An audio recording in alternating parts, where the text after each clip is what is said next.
Lots to get into tonight, isn't there? I told you, no shortage of issues and a lot of issues away from COVID.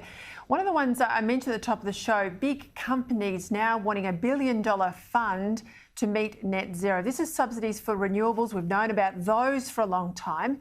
This is a new round of dollars. Woodside, Origin Energy, ANZ, they all want a new net zero authority created. They want $19 billion of your money put there to encourage the uptake of hydrogen power and a lot more.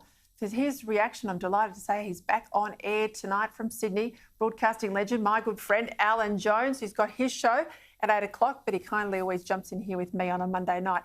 Hey, Alan Jones, $19 billion for another sort of green agency. They want to call this one the Net Zero Authority. We'd have the Bob Brown Bank. We've got ARENA, the Clean Energy Finance Corporation. This is extraordinary. I mean, the bankers will get rich, but what's in it for ordinary Australians? Well, look, Peter, this is just... I heard your introduction there, and then I heard Tom talk about all these other issues that are affecting Australia, and here we are talking about this rubbish. Look, to put it simply, let me just say to our viewers, hydrogen doesn't produce any energy. That's the first thing. Hydrogen has to be manufactured. Now, these people have some notion that we'll actually use renewable energies, which we call green power, to produce the kind of hydrogen that will eventually be used where solar and coal and everything have been already available to generate the electricity needed in this country. The Keith Pitt is right, Barnaby Joyce, Matt Canavan, the public are right. Coal, supposing we stop coal tomorrow, China, Indonesia and Japan want coal. So they would take coal from other countries.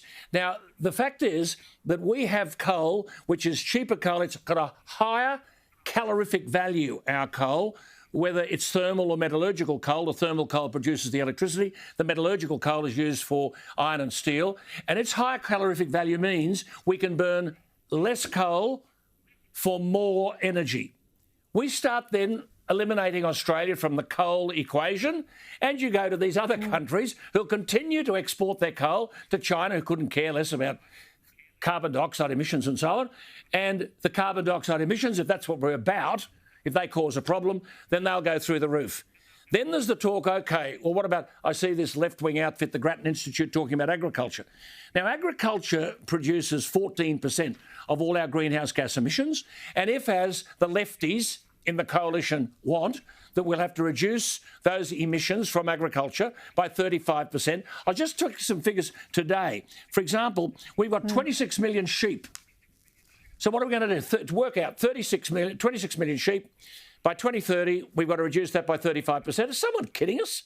I mean, it is simply unrealistic. The figures don't stack up. And here we are, more money to try and avoid the reality. I mean, it's not long ago, is it, Peter, that Scott Morrison brought a lump of coal into the parliament. He waved the coal around. Where is he? Where's that bloke?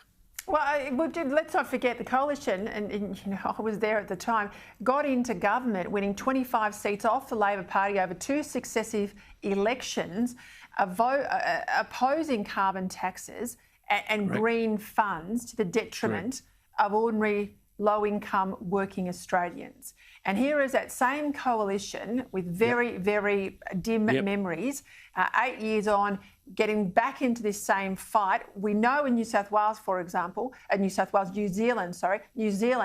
everyone pats them on the back about their climate credentials, but Jacinda Ardern has exempted agriculture. Yes. There's talk, obviously, by Grattan, who wants a fixed carbon price on our agricultural emissions. If we're not going to export much, if we're going to stop exporting coal, if we're going to have qualms about digging things like iron ore out of the ground, if we want to look beyond nuclear, if we're serious, would be a nuclear, but we then want to start saying we're not going to be a country that has agriculture anymore. Honestly, Australia, how are we going to pay our way? Good on you. Well, now, Peter, you've made 2 points there. And firstly, take the first one that you made. You were phenomenal as the Chief of Staff to Abbott, who won 25 seats. Now, there are polls out today about the Liberal coalition in awful trouble in every state in Australia. I said in March, there was a survey then, and I'll talk about this tomorrow night, a survey then where the coalition had lost over 2 million voters since Abbott won that landslide. Will someone ask us why? Peta Credlin just explained why. We've gone from the policy that won that election to something which more resembles the Labor Party. That's the first thing. The second point that needs to be made is, OK, get rid of coal. 70 billion export income. Who's going to pay for the National Disability Insurance Scheme? Who's going to pay for Medicare? Who's going to pay for welfare? And what happens in New South Wales? The royalties and taxes in New South Wales from coal are 1.8 billion a year. Now, the thing about the National Party, people are, oh, you know, they're off the beam. Canavan knows more of this, has forgotten more of this than anyone knows. They actually present things simply and they worry about jobs and revenue. None of them stack up to the kind of rubbish that's been announced today.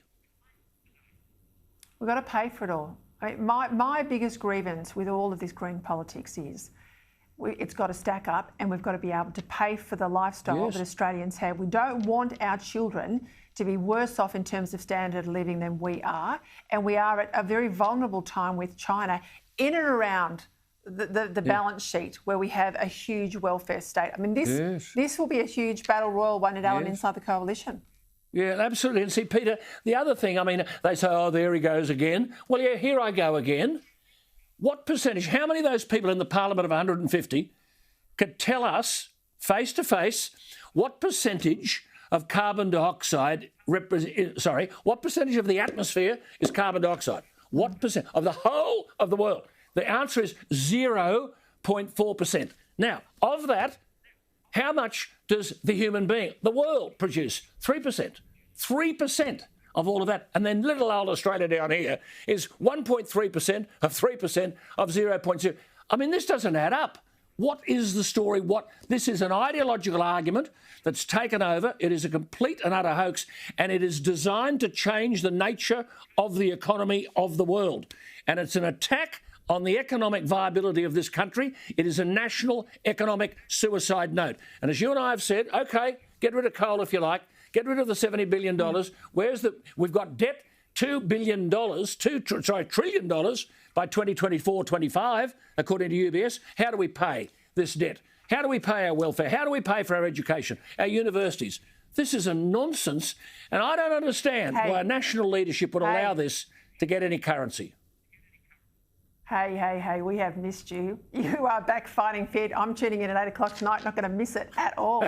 Alan Jones, thank you. Thank you, Peter. Thank you. Great to have you back.